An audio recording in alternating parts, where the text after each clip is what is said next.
अस्सलाम वालेकुम नाजरीन, आप देख रहे हैं प्रोग्राम रियासत और अवाम और मैं हूं मारिया जदू। नाजरीन, कौमी असम्बली की 8 नशिस्तों पर ज़िमनी इंतखाबात पाकिस्तान तहरीक इंसाफ 6 नशिस्तों पर जीत चुकी है और इमरान खान साहब ने 6 सीटें जीत कर पार्लिमानी तारीख का एक नया रिकॉर्ड भी बनाया है। 75 साल तारीख में इमरान खान साहब ने अपना ही ये रिकॉर्ड भी तोड़ा है। इससे पहले इमरान खान साहब 5 सीट्स पर जीते थे और अभी इमरान खान साहब 6 सीट्स पर जीते हैं, नया रिकॉर्ड भी बनाया है। सवाल ये उठ रहा है कि पीडीएम ने शामिल जब तमाम जमातें हैं वो इत्तेहादी होकर भी इमरान खान साहब को नहीं हरा पाई हैं, लेकिन उधर ही एक हैरानकुन बात यह भी है कि पाकिस्तान पीपल्स पार्टी ने नशिस्तें जीती हैं। पाकिस्तान पीपल्स पार्टी एक नशिस्त मुल्तान में हासिल कर सकी और एक कराची में हासिल की है, मलीर में हासिल की है। कराची में इमरान खान साहब और मुल्तान में शाह महमूद कुरैशी साहब की जो साहबजादी हैं उनको शिकस्त दी गई है पाकिस्तान पीपल्स पार्टी की जानिब से। तो क्या पाकिस्तान पीपल्स पार्टी भी अपना खोया हुआ वकार वापस हासिल करने में कामयाब हो रही है या नहीं, इस पे बात करेंगे। उसके साथ साथ क्योंकि इस वक्त पाकिस्तान पीपल्स पार्टी का वोट बैंक भी बढ़ रहा है और जब इमरान खान साहब जीते तो इमरान खान साहब ने ऐलान किया, वो ये कह रहे हैं कि जल्द अज जल्द अब इंतखाबात होने चाहिए हैं। अगर इंतखाबात का ऐलान ना किया गया, अगर इलेक्शन का ऐलान ना किया गया तो अक्टूबर में ही इमरान खान साहब लॉन्ग मार्च का भी ऐलान कर सकते हैं और वो कह रहे हैं कि अब ये लॉन्ग मार्च अक्टूबर में ही होगा। कुछ ही दिन रह चुके हैं। उसके साथ साथ इमरान खान साहब ने जो लॉन्ग मार्च के बाद जो कुछ नताइज हो सकते हैं उसकी जिम्मेदारी भी इत्तेहादी हुकूमत के ऊपर पहले ही डाल दी है कि जो भी नताइज होंगे उसके जिम्मेदार हुकूमत होगी। और उसके साथ साथ साबिक वजीर आज़म इमरान खान साहब ने इस बात की भी तस्दीक की है कि बैकडोर पर कुछ मुज़ाकरात हो रहे हैं, कुछ बातें हो रही हैं, लेकिन उस हवाले से भी इमरान खान साहब को कोई क्लैरिटी नहीं है। और उसी के साथ साथ इमरान खान साहब ने आर्मी चीफ की तैनाती से मुतालिक भी बातचीत की और वो ये भी कह रहे थे कि आर्मी चीफ की तैनाती में नवाज शरीफ साहब और जरदारी साहब को शामिल नहीं होना चाहिए है। लेकिन सबसे बड़ा सवाल यह है कि जीत के बाद इमरान खान साहब अब जो आम इंतखाबात जो कबल वक्त इंतखाबात की बात कर रहे हैं, क्या ये मुतालबा इमरान खान साहब अपना मनवा पाएंगे या नहीं, हुकूमत को मजबूर कर पाएंगे कि वो कबल वक्त इंतखाबात करवाए या नहीं, इस पर बात करेंगे। नाज़रीन, प्रोग्राम का आगाज करूंगी। मेरे साथ स्टूडियोज में मौजूद हैं सहाफ़ीकार हैं अनवर राय साहब और कुछ देर में ज्वाइन करेंगे पाकिस्तान तहरीक इंसाफ के सीनियर रहनुमा भी हैं शौकत यूसुफजई साहब। लेकिन उससे पहले अनवर राय साहब मैं आपकी तरफ आऊंगी। कहिएगा, कुछ लोग कह रहे थे कि इमरान खान साहब का जो बयानिया है वो डूब रहा है। जब कुछ ऑडियो लीक्स आई, इमरान खान साहब के ऊपर कुछ मुकदमात भी बने, अदालतों के चक्कर लगाने पड़े, एक तासुर आ रहा था कि अब इमरान खान साहब का जो बयानिया है वो कहीं ना कहीं पसे पर्दा जा रहा है। लेकिन अब इमरान खान साहब एक बार फिर से 6 नशिस्तें जीत कर आगे सामने आए हैं। आपको लगता है कि अब इमरान खान साहब ने दोबारा से कम बैक किया है? मारिया, देखिए कि इमरान खान साहब के जो मुतालबात थे वो अपनी जगह पर मौजूद हैं और ज़िमनी इंतखाबात में 8 नशिस्तों में से 6 नशिस्तें जीतना यकीनन पाकिस्तान तहरीक इंसाफ की बहुत बड़ी कामयाबी है और ये बूस्टअप करेगी पाकिस्तान तहरीक इंसाफ को भी। और इमरान खान साहब का जो मोराल है वो मज़ीद हाई होगा क्योंकि उन्होंने खुद पहले 5 नशिस्तें जीती थी और अपना ही रिकॉर्ड ब्रेक किया और अब वो 6 नशिस्तें जीतने वाले पाकिस्तान के पहले सियासतदान बन चुके हैं। रही बात 2 नशिस्तें जो वो लूज़ कर चुके हैं, वो कराची में थी और पाकिस्तान पीपल्स पार्टी की गवर्नमेंट है कराची में, डेफिनेटली वहाँ पर बरादरी का भी वोट है और वहाँ पर जो इमरान खान साहब के मद्दे मुकाबिल थे, बलोच फैमिली से उनका ताल्लुक था तो ख़ानदान और फैमिली की बुनियाद पर उन्हें वोट भी मिले। और दूसरा जो इमरान खान साहब ये इल्ज़ाम भी आयद कर रहे हैं कि पाकिस्तान पीपल्स पार्टी ने सिंध में उनके खिलाफ बड़ी मैसिव किस्म की रिगिंग की है, धांधली की है।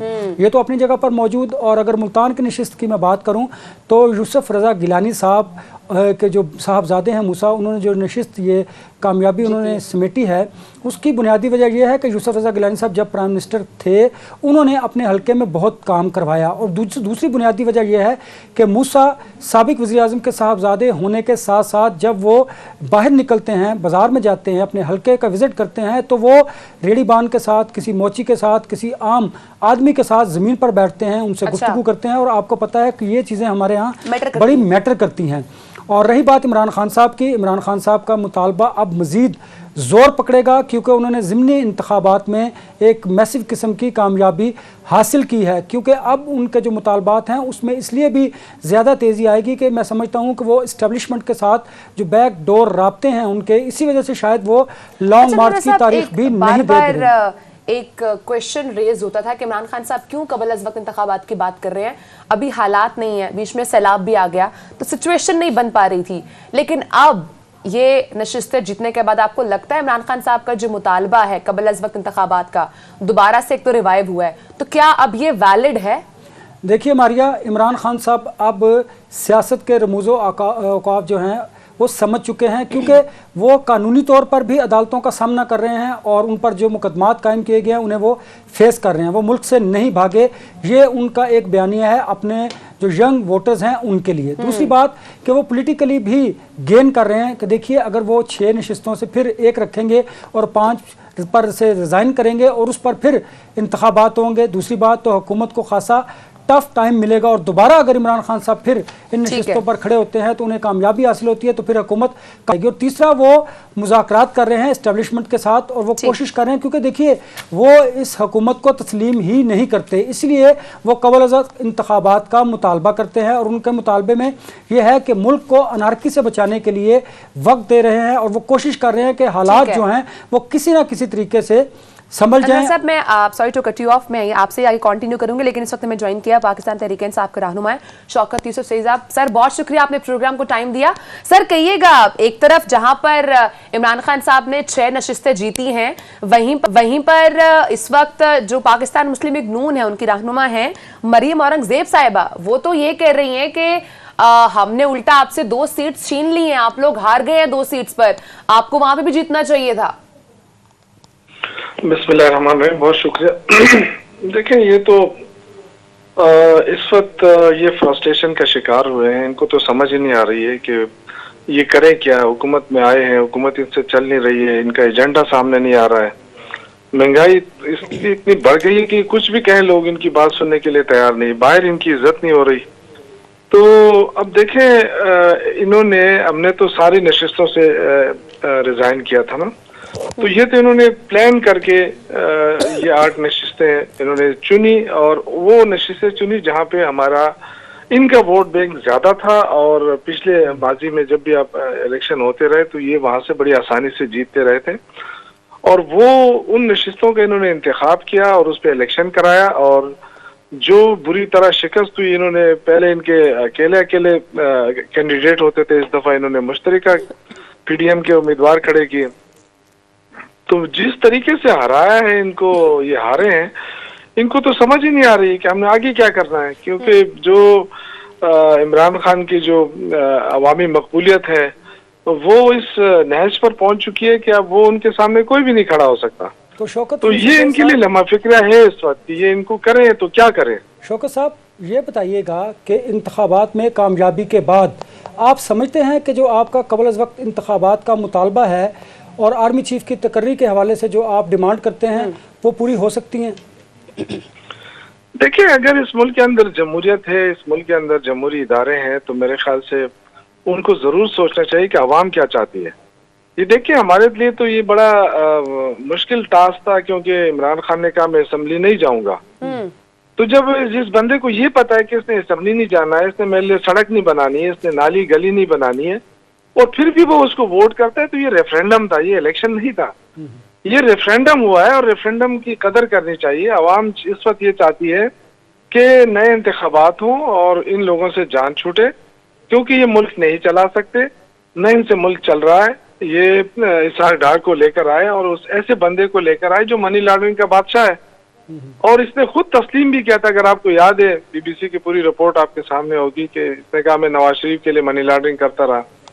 तो वो बंदा आके आज जो है ना वो पाकिस्तान की मईशत ठीक करने जा रहा है। ये मैं कहता हूँ कि अगर ये लोग इमरान खान के दौर में जो जहाँ डॉलर था, जहाँ पे महंगाई की शरह, अगर वहां तक भी ये लेकर आ गए ना, तो मैं समझता हूँ कि ये बहुत बड़ी बात होगी, लेकिन ये नहीं कर सकते। तो अच्छा, यूसुफ साहब, मुझे तो ये भी कहिएगा कि आप पे इस हवाले से भी काफी तनकीद हो रही है कि एक तरफ जहां पर आप 6 सीट जीते हैं, लेकिन वहीं पर 2 ऐसी सीट्स कराची की और मुल्तान की जो आप लोग जीत सकते थे, वो तो आप लोग हार गए। तो इस हवाले से तो पाकिस्तान तहरीके इंसाफ को नुकसान हुआ। माजी में आप ये सीट जीते थे। हाँ, बिल्कुल आपकी सही बात है, लेकिन देखें दूसरी तरफ अगर आप देखें जिस तरह से धांधली हुई है कराची के अंदर, और वो आपके चैनल पे दिखाया गया है कि कुछ लोग आए और उन्होंने ठप्पे मारे और पूरे उसको यरगमाल बनाया। देखिए डस्का के अंदर इलेक्शन हुआ ना, और 400 पोलिंग स्टेशन थी, वहां पे इलेक्शन कमीशन ने दोबारा इलेक्शन कराया। तो क्या ये नहीं बनता कि जब सब कह रहे हैं कि जी वहां पे धांधली हुई है और उसके सबूत भी हमारे पास मौजूद हैं, और हमारा ये मुतालबा है कि वहां दोबारा इलेक्शन हो, तो क्यों ना इलेक्शन कमीशन उस पर तवज्जो दे रही है। तो यहाँ बात जो हम कहते हैं ना कि ये बायस है इलेक्शन कमिश्नर और इलेक्शन कमीशन, तो उसकी मेन वजह ये थी। और आप देखें कि जो वहाँ सिंध का जो इलेक्शन कमिश्नर है, तो वो अपने यानी हमारी पार्टी का मौकफ उसमें बड़ा क्लियर है कि वो सिंध हुकूमत के पेरोल पे रहे। तो ऐसे लोगों से हम ये तवक्को तो नहीं कर सकते, लेकिन अगर ये दोबारा इलेक्शन करा दे, फेयर फ्री इलेक्शन करा दे, तो फिर आप देखें कि क्या रिजल्ट आएगा। और आप ये भी देखें कि इन्होंने कितने डिलेइंग टैक्टिक्स इस्तेमाल किए। कभी कहते हैं जी इलेक्शन पोस्टपोन हो गया, कभी कहते हैं जी वो सैलाब आ गया, इस पे इलेक्शन नहीं होगा, और मुसलसल ये टेम्पो तोड़ते रहे। लेकिन इसके बावजूद लोगों ने वोट दिया है और ठीक ठाक वोट दिया है, और जो नशिस्तें इमरान खान जीता है वो तो मैं यही कहूंगा कि रेफरेंडम है ना, कि आप कहें कि जी मैंने कुछ नहीं करना है, असेंबली में भी नहीं जाना है, शौकत साहब, और फिर भी लोग आपको वोट कर रहे हैं। शौकत साहब, पीपल्स पार्टी पंजाब में और कराची में आपके लिए खतरा साबित हो सकती है, क्योंकि उन्होंने दोनों नशिस्तों पर आपको शिकस्त दी है। देखिए मेरे ख्याल से मुल्तान में, अगर मेरी राय, जाती राय मैं कहूँगा, पार्टी की राय मैं नहीं कह सकता, लेकिन जाती राय में मैं समझता हूँ कि कैंडिडेट का इंतखाब दुरुस्त नहीं था। अच्छा, अगर हम इनकी बजाय किसी और को खड़ा करते, और क्योंकि देखिए एक तो पहली बात यह कि पीटीआई जो है मोरूसी सियासत नहीं मानती हमारे वर्कर। इमरान खान ने जिस अंदाज से लोगों को एजुकेट किया है ना, फिर उसके बाद अगर आप उससे थोड़ा सा भी इख्तिलाफ करते हैं तो लोग नहीं मानते हैं उस चीज को। तो मैं जाती राय मेरी है कि अगर इनकी जगह कोई और होता, क्योंकि मुल्तान ने हमेशा पीटीआई को वोट किया है और आज भी वहाँ अक्सरियत है। और दूसरा ये कि मुझे जो लगता है कि यही एक हमें सबसे बड़ा डिसएडवांटेज मिला। और इस हवाले से भी कहेगा कि अब ये भी मुख्तलिफ हलकों से बातें आ रही है कि अब इमरान खान साहब की सियासी बसीरत का बहुत अहम और बड़ा इम्तहान होगा, क्योंकि कुछ टाइम में हम देख रहे थे जैसे कुछ ऑडियो लीक्स आई और जिस तरह से इमरान खान साहब के अदालतों के चक्कर लग रहे थे, और इमरान खान साहब का जो एक नैरेटिव था वो ऐसे लग रहा था कि कहीं डाउन होता हुआ दिखाई दे रहा था। लेकिन इस जीत के बाद हम ये देख रहे हैं कि इमरान खान साहब ने कमबैक किया है, और जो एक नैरेटिव था वो हमें लगा है कि वो कहीं छुपा नहीं है, वो यहीं पर है, लोग उसको मान रहे हैं, वोट भी मिल रहा है उसके ऊपर। अब इमरान खान साहब को आपको नहीं लगता कि उनको बैठकर लॉन्ग मार्च के बजाय सलूशन निकालना चाहिए, मुज़ाकरात करने चाहिए, एक अच्छा रास्ता निकाल कर और आगे मूव करना चाहिए? देखिए मेरा नहीं ख्याल है कि इमरान खान जानबूझकर ये कर रहे हैं कि जी कोई इंतशार करें या कोई मुल्क के अंदर कोई मुश्किलात खड़ी करें, या ये जानबूझकर तो वो नहीं करे। वो तो जरूर देखिए हमारी तो ख्वाहिश है कि हमारे से बातचीत हो, इलेक्शन के ऊपर बातचीत हो, इलेक्शन डेट के ऊपर बातचीत हो, तो उसके लिए तो हम तैयार हैं। लेकिन ये नहीं हो सकता कि जी जो करप्ट लोग हैं कि जी उनके केसेस, वो तो सबसे अहम बात तो ये थी ना कि ये तो अपने केसेस के लिए आए थे खत्म कराने के लिए, उसमें वो कामयाब हुए, उन्होंने अपने केसेस खत्म कर दिए। लेकिन अगर इमरान खान की हुकूमत आती है वो केसेस हम दोबारा निकालेंगे, क्योंकि इस तरह तो नहीं हो सकता है ना। जो इस वक्त मुल्क के हालात है, मईशत जिस तरीके से तबाही की तरफ हम चले गए हैं, तो उसमें तो मेन किरदार इनका ही है ना। तो और अगर ये हम छोड़ देते हैं इनको, तो ये तो हम क्या सिर्फ मईशत बातों से तो नहीं बनेगी ना। मईशत इस तरह ठीक होगी कि जी वो इसाक डार आ गया, उसने जादू की छड़ी इस्तेमाल की और मईशत ठीक हो गई, इस तरह नहीं है। अभी तो और भी मुश्किलात आने वाली है। जो IMF के साथ इनके मायदे हुए थे, और IMF ने उन मायदों से अगर ये थोड़ी बहुत भी गर्दानी करेंगे तो इनके लिए मुश्किलात पड़ेंगी। तो शौकत साहब, मैं तो समझता हूँ कि जी, तो क्या 6 नशिस्तें जीतकर इस्लामाबाद पर चढ़ाई कर देना कहाँ जवाब मिलता है? दूसरा, आपको पता है सियासत पे जहाँ ताकतवर हल्के मैटर करते हैं वहाँ पर तो आपके मामला दुरुस्त नहीं हो रहे, तो आपको नहीं चाहिए कि आप वहाँ पर अपनी समझ दुरुस्त कीजिए और वहाँ पर अपने मामला को बेहतर कीजिए?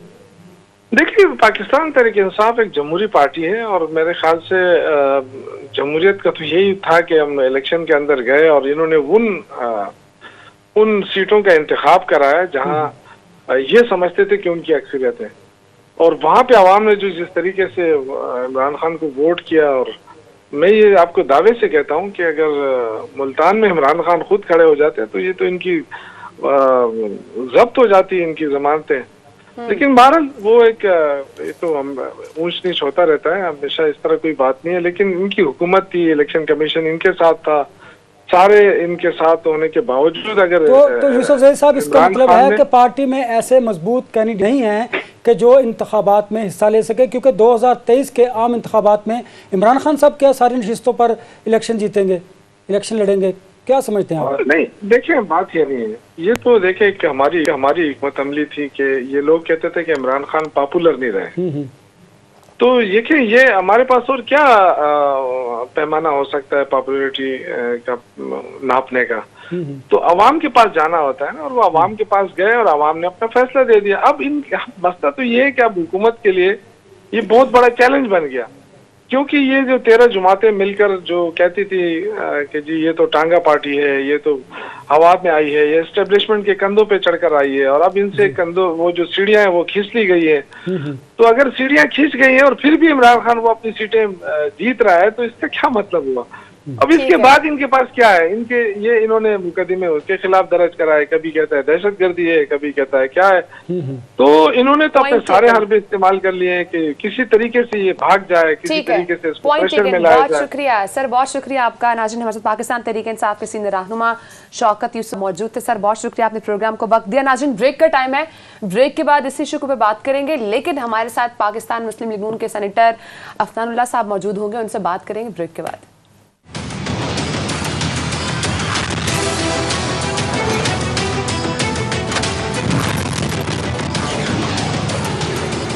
वेलकम बैक नाज़रीन, कौमी असम्बली की 8 नशिस्तों पर ज़िमनी इंतखाबात में पाकिस्तान तहरीक इंसाफ ने 6 नशिस्तें जीती हैं और इस वक्त पाकिस्तान तहरीक इंसाफ इस पर जश्न भी बहुत मना रही है। इसमें बात करेंगे, हमारे साथ मौजूद हैं पाकिस्तान मुस्लिम लीग नून के रहनुमा सेनेटर अफनानुल्लाह साहब। सर बहुत शुक्रिया, आपने प्रोग्राम को टाइम दिया। सर कहिएगा कि एक्सपेक्टेड था कि पाकिस्तान मुस्लिम लीग नून जो है वो सीट्स लेगी, और पाकिस्तान तहरीक इंसाफ बार बार ये इल्ज़ाम लगा रही थी कि सीट्स ही वो सिलेक्ट की गई हैं जहां पर पाकिस्तान मुस्लिम लीग नून की जो है वो रिप्रेजेंटेशन ज़्यादा है और पाकिस्तान मुस्लिम लीग नून जो है वो सीट्स ले जाएगी। लेकिन उसके बावजूद पाकिस्तान तहरीक इंसाफ आप लोग को सीट लेगी, तो पंजाब आपके हाथ से निकलता ही जा रहा है। ये तो जी बिस्मिल्लाहिर्रहमानिर्रहीम। देखिए, जो पंजाब में इलेक्शन हुआ है उसके अंदर जो 3 सीट थी वो थी, उनमें से 2 वो थी जिसके अंदर हमारे जो है वो जो कैंडिडेट थे जिन्होंने वोट डाला था, या कहते हैं अक्रॉस पार्टी लाइन, तो वो डिस्क्वालीफाई हुए थे। 2 थे और 1 इसके अलावा था, तो 3 तो वो हमने चूज नहीं की थी, वो तो वैसी की वैसी थी। जो इसके अलावा 2 सीट थी ननकाना साहब की और फैसलाबाद की, वो ज़रूर आप कह सकते हैं, कहते हैं कि उसके अंदर हमारी कोई हो सकती है इनपुट, और उसके अंदर ननकाना साहब की सीट हम 7000 वोटों से हारे हैं, और जो सीट आबिद शेर अली साहब हारे हैं वो 25000 का मार्जिन है, मगर आबिद शेर अली ने तकरीबन 1,11,000 वोट लिए थे 2018 में, और अभी जो है वो 75,000 जो है लिए हैं। इसका बुनियादी जो वजह जो हमने इसको एसेस किया है वो यही है कि जो महंगाई है वो बहुत ज़्यादा है, और वो पिछली हुकूमत ने जो बारूदी सुरंगें बिछाई थी उसका जो रिपरकशंस हैं वो हमने फेस किए हैं और मुश्किल फैसले लिए हैं। उसकी वजह से आवाम के ऊपर बोझ आया है, जिसकी रिएक्शन में जो है वो ये जो है हमें डिफीट हुई है। तो ये इसको हमने असेस किया है इस मामले को, और अब ज़ाहिर है 6 महीने का टाइम बड़ा कम टाइम होता है किसी भी पॉलिटिकल पार्टी के लिए डिलीवर करने के लिए। तो हम जो है वो दिन रात मेहनत कर रहे हैं, और हमारी पूरी कोशिश है कि हम जल्द अज जल्द जो है वो आवाम को रिलीफ प्रोवाइड करें। आप ये बात ध्यान में रखेंगे, इतनी सख्त महंगाई के बावजूद भी हमारा वोटर निकला है बड़ी तादाद में और उसने वोट डाला है। हम जो है वो शेखुपुरा की सीट जीते हैं, और जो बाकी 2-3 सीटें हम हारे हैं वो बड़े थोड़े मार्जिन से हारे हैं। अगर मियाँ मोहम्मद नवाज शरीफ साहब खुद कैंपेन में इधर होते और साथ या कहते हैं इतनी कमर तोड़ महंगाई ना होती तो ये रिजल्ट बहुत मुख्तलिफ होता है। सो आपको नवाज शरीफ साहब की कमी महसूस हुई है? आपको लगता है कि नवाज शरीफ साहब वापस आते हैं तो आप रिवाइव कर सकते हैं? जी बिल्कुल, मियां मोहम्मद नवाज शरीफ साहब जो हैं वो सबसे बड़े हमारे क्राउड पुलर वही हैं, और जो है वो जितना तजुर्बा उनका है सियासत के अंदर किसी और का नहीं है। और जो है वो अगर पाकिस्तान में होते तो मामला बहुत मुख्तलिफ होते हैं, जो आज हैं उससे बहुत ज़्यादा मुख्तलिफ होते हैं। और साथ साथ ये भी है बात कि ज़ाहिर है ये इसमें तो कोई दो राय नहीं है कि महंगाई की वजह से, बिजली के बिलों की वजह से, पेट्रोल की कीमत की वजह से जो कमोडिटी प्राइसेस की जो हिट पड़ रही है मिडिल क्लास को और लोअर मिडिल क्लास को, उसका इम्पैक्ट भी आ रहा है। ज़ाहिर है वो इसको हम डिनाई तो नहीं कर सकते कि ये इसका कोई इम्पैक्ट नहीं है, इसका इम्पैक्ट है। लेकिन मसला सिर्फ ये है कि देखें, जब 2013 में हमारी हुकूमत आई थी तो हमारे पास 5 साल का वक्त था, हमें 1-1.5 साल में हालात ठीक करने में लग गए, और उसके बाद हमने फिर डिलीवर करना शुरू कर तो दिया। अफनान साहब इसका मतलब ये है कि अफनान साहब इसका मतलब ये है कि आइंदा जो 6 माह रह चुके हैं उसमें भी आप हालात ठीक नहीं कर पाएंगे, तो आम इंतखाबात में आपकी पोजीशन क्या होगी? और दूसरा, आपके लिए तो ये ताना बन गया है कि 13 सियासी जमातों का इत्तेहाद जो है वो भी इमरान खान साहब को शिकस्त नहीं दे सका। देखिए, बात ये है कि अगर हमने इलेक्शन से पहले महंगाई को किसी हद तक ना नीचे लेके आए और हमने अगर डिलीवर नहीं किया तो फिर ज़ाहिर है जो मामला है वो कोई इतना हमारे लिए अच्छा नहीं होगा। ये कोई भी जो पॉलिटिकल एनालिस्ट है वो देख के ये वाली बात कर सकता है, और इंसान को हकीकत से अपना जो है वो मुंह साइड पे नहीं करना चाहिए, हकीकत को फेस करना चाहिए। जो रियलिटी ऑफ द सिचुएशन है वो यही है इस वक्त। ये जरूर है कि ये जो बात करनी है कि 12 या 13 पार्टियों की जमात, ये बात दुरुस्त नहीं है। देखिए, उसकी वजह ये है कि हमारे मुल्क के अंदर, मैंने कराची में लास्ट टाइम इलेक्शन लड़ा, हमने इत्तेहाद बनाने की भी बड़ी दफ़ा कोशिश की जी। ये हमारे मुल्क में आइडियोलॉजिकल वोटर जो है ना वो दूसरे को वोट डालता नहीं है। कुछ जगहों के ऊपर धड़े की सपोर्ट हो सकती है कोई लोकल किसी लेवल के ऊपर, लेकिन बाय एंड लार्ज जो मिसाल के तौर पे एएनपी का वोटर है वो मौलाना को नहीं डालेगा, मौलाना का वोटर एएनपी को नहीं डालेगा। इसी तरह और बहुत सारे कहते हैं मामलात हैं, वो भी क्या कहते हैं उसको इस तरह करना कि जी 13 जमातें, ये इस तरह की कोई बात नहीं थी। फिर जो है वो ये बात भी जहन में रखें कि जो पीटीआई का जो वोट है वो भी अगर आप देखें, अब मिसाल के तौर पे इमरान खान खुद खड़ा हुआ, आबिद शेर अली वाला हल्का देखें तो फरूक हबीब ने 1,12,000 वोट लिए थे, इमरान खान ने 99,000 वोट लिए।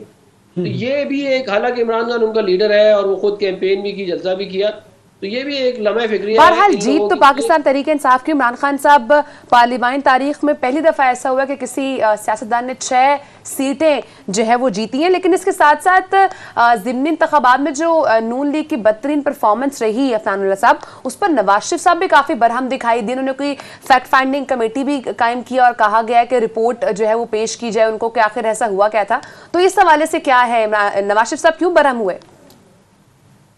देखिए, इसके ऊपर ज़ाहिर है हमें अपनी एनालिसिस करने की ज़रूरत है पार्टी के अंदर कि जो टिकट अवार्ड किए गए वो ठीक थे, जो पार्टी की कैंपेन जिन लोगों की जिम्मेदारी लगाई गई थी उन्होंने कैंपेन ठीक तरह रन की, जो मीडिया स्ट्रेटजी हमने बनाई थी, जो नैरेटिव हमने बिल्ड किया था, क्या वो बिका। तो वो फैक्ट फाइंडिंग जो है कमेटी वो इसके ऊपर सारा अपना एनालिसिस करके एक रिपोर्ट तश्कील देके मियाँ साहब को पेश करेगी। लेकिन मैं आपको एक बात और बड़ी ज़रूरी बता दूँ, देखें बाई इलेक्शन की साइंस और जनरल इलेक्शन की साइंस बहुत मुख्तलिफ है, और आज से चंद माह पहले हम इसी तरह पीटीआई को हरा भी रहे थे। आपको याद होगा लोकल बॉडीज का इलेक्शन हुआ पंजाब में, कंटोनमेंट का, हमने सफाया कर दिया इनका। हमने जो है वो 16 में से 13 बाई इलेक्शन जीते जो इनके दौर में हुए। तो ये सियासत के अंदर उतार चढ़ाव चलता है, मामला इस तरह चलते हैं। हम कॉन्फिडेंट हैं कि हम इस मामले को टर्न अराउंड कर लेंगे और हम उसकी ओर मेहनत कर रहे हैं और इसका इंशाल्लाह देखेंगे आप लोग। अफनान साहब, आपने फरमाया कि जो नजरियाती वोट होता है वो अपनी पार्टी को ही पड़ता है, तो आप समझते हैं कि मुस्तकबिल में सीट एडजस्टमेंट से भी पाकिस्तान मुस्लिम लीग नून को फायदा हासिल हो सकता है, या आप सीट एडजस्टमेंट नहीं करेंगे? देखिए, मेरी जाती राय ये है कि तमाम पार्टियों को अपनी अपनी टिकट के ऊपर इलेक्शन लड़ना चाहिए, और अगर कहीं पे कैंडिडेट ये समझते हैं कि वो आपस में कोई सेटिंग कर सकते हैं कि ऊपर कोई और हो नीचे कोई और हो, उसमें फिर भी वोट पड़ जाता है, क्योंकि फिर वोटर निकल आता है वोट डालने के लिए। जब वो निकलता है तो फिर वो छोटा और बड़ा वोट दोनों दे देता है। तो ये इस तरह का कोई सिस्टम हो सका तो वो मेरा ख्याल है लोकल लेवल पे किया जाए, लेकिन ओवरऑल इस तरह का कोई अलायंस वगैरह इसका कोई फायदा नहीं है। वोट उतना ही पड़ता है जो आपका अपना होता है। तो अफनान साहब, नवाज शरीफ साहब वतन वापस कब आ रहे हैं, कब अपनी पार्टी को संभालेंगे, कब हुकूमत को कंधा देंगे? और दूसरा ये भी फरमाइएगा कि लॉन्ग मार्च से हुकूमत कितनी खौफजदा है, और क्या खुदा ना खास्ता लॉन्ग मार्च के नतीजे में आप देख रहे हैं कि कोई मिसहैप भी हो सकता है? आप अंडरस्टैंड कर रहे होंगे मेरी बात को। देखिए, बात यह है कि इमरान खान जो है उसकी हमेशा से ये कोशिश है कि वो पाकिस्तान की सियासत के अंदर इंतशार फैलाए। जब वो अपोजिशन में थे तो इंतशार फैला जब वो हुकूमत में थे तो इंतशार फैलाते थे, जब वो अपोजिशन में आए तो इंतशार फैला रहे। और ये एक कंसिस्टेंट एक पिछले 10 साल से एक थीम है जो 2013 के बाद से शुरू हुई है, और 2014 में धरने दिए, फिर 2015 में फलानी आज़ादी, फिर ये मार्च, फिर वो आज़ादी, फिर मार्च, फिर हकीकी आज़ादी, फिर हकीकी ये मतलब ये एक कंसिस्टेंट एक थीम है कि अगर मैं वजीर आजम हूँ नहीं हूँ तो मैं मार्च करूंगा, मैं वजीर आजम बन जाऊंगा तो मैं अपोजिशन को दबाऊंगा। और मैं मतलब इधर वे पाकिस्तान में इमरान खान की मौजूदगी में स्टेबिलिटी नहीं आ सकती, क्योंकि इनकी जो बुनियादी जो पॉलिटिक्स है वो है ही उसकी जो कैरेक्टरिस्टिक ही के अंदर ही डिस्टेबिलिटी है। ये कभी गुड गवर्नेंस की बात नहीं करेंगे, ये कभी ये नहीं कहेंगे हमने डैम बना दिए, रोड बना दी, मोटरवेज बना दी। ये हमेशा जो है वो एक कोई हवाई नैरेटिव पकड़ेंगे, करप्शन हो गई जी, ठीक है। लॉन्ग मार्च के हवाले से भी कहेगा कि करने लगा है, ये इन चीजों के ऊपर आवाम को बेवकूफ बनाते हैं, ये इनका है, और ये आवाम को बड़े कामयाबी से बेवकूफ बना भी रहे हैं। ठीक है। अफनान साहब इस हवाले से भी कहेगा कि लॉन्ग मार्च के हवाले से इमरान खान साहब तो कह रहे हैं कि अब हम एक नई स्ट्रैटेजी के साथ सामने आएंगे और अब की बार हमने वो तैयारी की है कि राना सनाउल्लाह साहब को पता भी नहीं चलेगा। तो हुकूमत की इस वक्त क्या तैयारी है इस हवाले से, हुकूमत किस तरह से इससे निपटेगी? क्या वही हाल होगा जो पहले हुआ था? क्योंकि राना सनाउल्लाह साहब बार बार कह रहे हैं कि हम भरपूर ताकत का इस्तेमाल करेंगे। देखिए, हम बिल्कुल ताकत का इस्तेमाल करेंगे। इस्लामाबाद हाई कोर्ट का ऑर्डर मौजूद है जिसके तहत रेड जोन में कोई नहीं आ सकता। सुप्रीम कोर्ट का इसके ऊपर फर्दर एक जजमेंट मौजूद है जो 25 मई को से पहले उन्होंने दिया था इमरान खान के रोकने के लिए। तो जो है वो कोई ऐसा काम जिसके अंदर ये इमलाक को आग लगाएं, ये मुल्क में एनार्की फैलाने की कोशिश करें, उसको हम बिल्कुल ताकत से रोकेंगे। मैं वाज़ेह तौर पे कह रहा हूँ। और ये जो कह रहे हैं कि हमने बड़ी तैयारी की हुई है, ये इनका mummy daddy leader Imran Khan ये कभी जेल ही नहीं गया। ये इसको क्या पता तैयारी क्या चीज़ होती है? कभी मार्शल लॉ को फेस नहीं किया सही तरह, कभी कोई बड़ी तहरीक नहीं चलाई, हमेशा दूसरों का कंधा इस्तेमाल किया सियासत के लिए, और हमेशा झूठ और मुनाफकत के ऊपर अपना नैरेटिव बिल्ड किया। तो अफनान साहब ये आगे हमें कह रहे हैं कि हम बड़ा कर लेंगे, इनको पता नहीं इनके साथ क्या होने वाला है। अफनान साहब आज भी प्रेस कॉन्फ्रेंस के दौरान एक जर्नलिस्ट ने सवाल किया, मैंने भी आपसे ये क्वेश्चन पूछा था लेकिन वो ढके छुपे अल्फाज में था, कि उन्होंने कहा कि अगर लॉन्ग मार्च के नतीजे में किसी तीसरी कुव्वत को फ़ायदा हुआ तो उन्होंने कहा कि ये पीडीएम का कसूर होगा। वो तो सारा इल्ज़ाम आप पर आयद कर रहे हैं। देखिए, इमरान खान साहब जो है ना वो है प्रोजेक्ट इमरान खान। आपको याद होगा हमारी 2 साल की मेहनत ज़ाया हो जाएगी, याद है ना आपको कि किस तरह मियां मोहम्मद नवाज शरीफ को डिसक्वालीफाई किया गया, मियां मोहम्मद नवाज शरीफ साहब के ऊपर पाबंदियां लगाई गई, उनके ऊपर झूठे केसेस बनाए गए। ये प्रोजेक्ट इमरान खान का हिस्सा था ये सारा कुछ। तो ये जो है ये हमें इस चीज़ का वो ना दें, हम इमरान खान को देखते ही उनकी एक्सटेंशन के तौर पे हैं। ये तो कभी जमहूरी इंसान रहा ही नहीं है। हमने इस मुल्क के अंदर जमहूरियत के लिए कुर्बानियाँ दी हैं, इस मुल्क के अंदर जुडिशरी को बहाल करने के लिए कुर्बानियाँ दी हैं, एग्जाइल में गए हैं, जेलें काटी हैं, झूठे मुकदमे बर्दाश्त किए हैं। इसने तो कभी कुछ किया ही नहीं है। इसको तो कभी क्या कहते हैं सुई नहीं चुभी इस मुल्क में जमहूरियत के लिए। ये तो इमरान खान का बस चले, ये इसका प्लान था कि ये इस मुल्क में आमरीत लेके आता। ये जो इसका नवंबर प्लान जो हमने खराब किया, वो तो ये इस चक्कर में था कि ये पूरे मुल्क के अंदर तख्ता उलट गया, कहते हैं एक नया निजाम ले आए। तो इसको जमहूरियत से कोई इंटरेस्ट है भी नहीं। बहरहाल अभी इमरान खान साहब रेडी भी हैं कि अक्टूबर में लॉन्ग मार्च लेकर आएंगे। बहुत शुक्रिया। पाकिस्तान मुस्लिम लीग नून के रहनुमा सेनेटर अफनानुल्लाह साहब के साथ मौजूद थे। अब ब्रेक के टाइम में नाज़रीन, ब्रेक के बाद हम बात करेंगे इमरान खान साहब जिस मुमकिन मार्च की बात कर रहे हैं कि अक्टूबर के अंदर ही होगा, उसमें कुछ दिन रह चुके हैं, तो इस पर ब्रेक के बाद बात करते हैं कि ये कब तक हो सकता है और इसके नताइज क्या हो सकते हैं। ब्रेक के बाद बात करेंगे।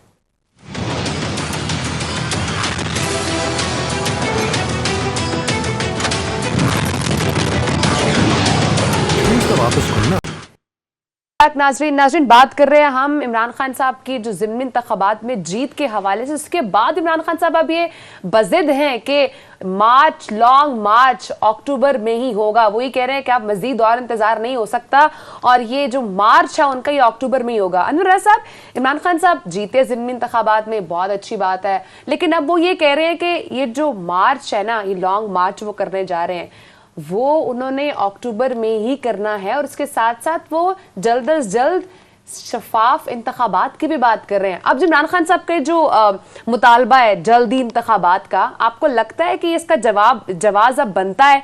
इमरान खान साहब अब क्यों इतने बज़िद हैं कि अभी जल्दी जल्दी इंतखाबात हों? देखिए मारिया, जब इमरान खान साहब को तरीके अदम एतमाद के बाद हटाया गया उसी वक्त से उन्होंने कहा कि ये रजीम चेंज में अमेरिका की और पाकिस्तान में जो सियासतदान हैं उनकी ये साजिश है। तो वो पहले दिन से ही ये मुतालबा कर रहे थे कि अब आम इंतखाबात की तरफ जाना चाहिए। दूसरी बात यह है कि इमरान खान साहब ज़िमनी इंतखाबात जीते हैं और अब उनका जो पॉपुलैरिटी का ग्राफ है वो भी खासा बढ़ गया है। इससे ये बात तो साबित हो गई है कि इमरान खान साहब के ख़िलाफ़ आपने मुकदमात कायम किए, आपने उन्हें अदालतों के चक्कर लगवाए, वो मुल्क से नहीं भागे, आपने उनके खिलाफ हर तरह की कार्रवाई की, लेकिन अवाम उनके साथ खड़े रहे हैं। लेकिन देखिए मारिया, अवाम उनके साथ खड़े हैं। ज़िमनी इंतखाबात में भी आपने देखा, फिर जब इमरान खान साहब कोई जलसा करते हैं तो मैं हमेशा ये बात करता हूँ कि बड़े कम वक्त में वो बहुत बड़ा जलसा कर सकते हैं। इसका मतलब ये है कि अवाम की ताकत उनके साथ मौजूद है, नो डाउट। बट अनवर साहब, जब ये सारे सिचुएशन चल रही थी, जब आपने बताया कि अदालतों के चक्कर लगाने पड़ रहे थे इमरान खान साहब को, उस वक्त हमने एक चीज़ देखी थी कि इमरान खान साहब ने कबल अज़ वक्त इंतखाबात की जो बात है उस पर बात करना बहुत कम कर दी थी। और हमने प्रोग्राम में बात भी की थी कि इमरान खान साहब आजकल क्यों आम इंतखाबात की बात नहीं करे, अचानक से दोबारा से इमरान खान साहब इंतखाबात की बात करें, तो अब इतनी एकदम से बेसब्री क्यों है?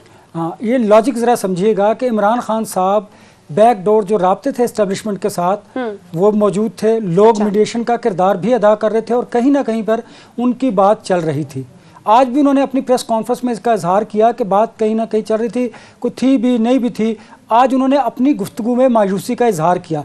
तो वो मुतालबा जो इंतखाबात का ज़ोर पकड़ता था उसकी वजह ये थी कि उनके इस्टेब्लिशमेंट के साथ जब मुज़ाकरात कामयाब नहीं होते थे, उन्हें वहाँ से मायूसी दिखाई देती थी, तो तब वो इस मुतालबे को ज़ोर देते थे। और दूसरा, जब उनका मुज़ाकरात कहीं आगे बढ़ने लगते थे तो वो इस मुतालबे से थोड़ा सा पीछे हटते थे। फिर दूसरी बात यह है कि अवाम की ताकत के ज़रिए वो इस्लामाबाद में आना चाहते हैं, लॉन्ग मार्च करना चाहते हैं। देखिए, ये उनका जमहूरी हक है कि वो इस्लामाबाद में आएँ, पुरअमन एहतजाज करें, ये तमाम जमहूरी जमातों का हक है और ये हक उन्हें आईने पाकिस्तान देता है। हाँ, इमरान खान साहब अगर यहाँ पर लॉ एंड ऑर्डर की सूरत पैदा करेंगे, को हुकूमत को चलने नहीं देंगे, तो ये रविश आंदा आने वाली हुकूमत के लिए, वो किसी की भी हो, इमरान खान साहब की भी हो सकती है या बाकी किसी जमात की भी, तो ये रवैया दुरुस्त नहीं कि किसी भी एहतजाज के नतीजे में आप किसी की हुकूमत को ख़त्म करें। आपको आइनी और कानूनी रास्ता इख्तियार करना है। आइनी और कानूनी रास्ता ये है कि आप कबल अज़ वक्त इंतखाबात की बात कर रहे हैं, हाँ, उस बात को वो पूरा होती है या नहीं होती है, मुल्क के ऐसे हालात हैं या नहीं हैं, उसको आपको देखना चाहिए। हाँ, फिर देखिए, अगर इमरान खान साहब की हुकूमत होगी या किसी भी सियासी जमात की हुकूमत होगी तो कोई भी जत्था इस्लामाबाद में आएगा और वो कहेगा कि ये हुकूमत हमें पसंद नहीं, लिहाजा इसको ख़त्म किया जाए, तो मुल्क इसका मुतहम्मिल नहीं हो सकता। लिहाजा ये बात बिल्कुल दुरुस्त नहीं है। उनका मुतालबा जो है कबल अज़ वक्त इंतखाबात का, उस पर बैठ कर बात की जा सकती है सियासी जमातों में के साथ। उस पर जैसे president of Pakistan doctor Arif Alvi ने रोल प्ले किया था, इसी तरह इस्टेब्लिशमेंट चाहे तो इसमें रोल प्ले कर सकती है अगर इमरान खान साहब पर वो ट्रस्ट करे तो। लेकिन वो रोल भी तो अनवर साहब तब प्ले होगा ना जब कोई एक फरीक पीछे होगा, या तो हुकूमत पीछे होगी या तो इमरान खान साहब अपने इस मुतालबे से पीछे होंगे, कोई किसी एक को तो बैकफुट पे जाना पड़ेगा।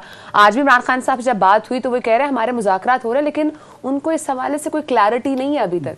देखिए मारिया, अब हुकूमत इस वक्त इंतखाबात नहीं करवाना चाहती और 13 सियासी जमातों के इत्तेहाद ने इस्टेब्लिशमेंट को ये वाज़ेह मैसेज दिया है कि इंतखाबात अपने वक्त पर होंगे। दूसरी बात, अब इस पर इस्टेब्लिशमेंट को और ऐसे मुख्तदर हलकों को या फिर पॉलिटिकल जो फोर्सेस हैं उनको इमरान खान साहब को कायल करने की ज़रूरत है कि ठीक है, आप इन्हें देखिए, एक्सपोज होने दीजिए। मुमकिन है कि ये 6 माह तक अपने हालात बेहतर ना कर सकें और जब आइंदा आम इंतखाबात हों तो यही पॉपुलैरिटी का ग्राफ इमरान खान साहब के साथ हो तो मुमकिन है कि वो ज़्यादा भारी अक्सरियत के साथ पार्लियामेंट में वापस आएँ। लेकिन इमरान खान साहब को जो मुझे लगता है ख़तरा और ख़दशा है वो ये है कि जब किसी अहम इदारे के सरबराह की तकर्री होगी तो शायद इमरान खान साहब ये समझते हैं कि वो आइंदा आम इंतखाबात पर असरअंदाज होंगे और शायद वही पॉपुलैरिटी जो इमरान खान साहब की अब है, अगर हुकूमत ने डिलीवर कर दिया जो कि कर रही है, तो फिर शायद इमरान खान साहब की वो पॉपुलैरिटी नहीं होगी जो अब है और शायद वो सीटें वो आम इंतखाबात में ना जीत सकें जो अब वो ज़िमनी इंतखाबात में जीत रहे हैं।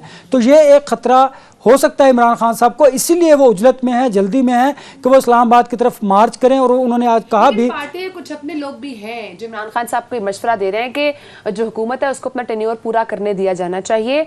खुद ही एक्सपोज होगी हुकूमत, क्योंकि महंगाई, जिस तरह अभी अफान साहब खुद बात कर रहे थे कि नहीं हो रही है हमसे कंट्रोल, उन्होंने एक्सेप्ट किया ये फैक्ट। तो अगर नहीं होगी कंट्रोल, आगे वक्त भी बहुत कम रह चुका है, तो एक्सपोज खुद ही हुकूमत होगी, तो इमरान खान साहब को टेन्योर पूरा करने दे देना चाहिए हुकूमत को।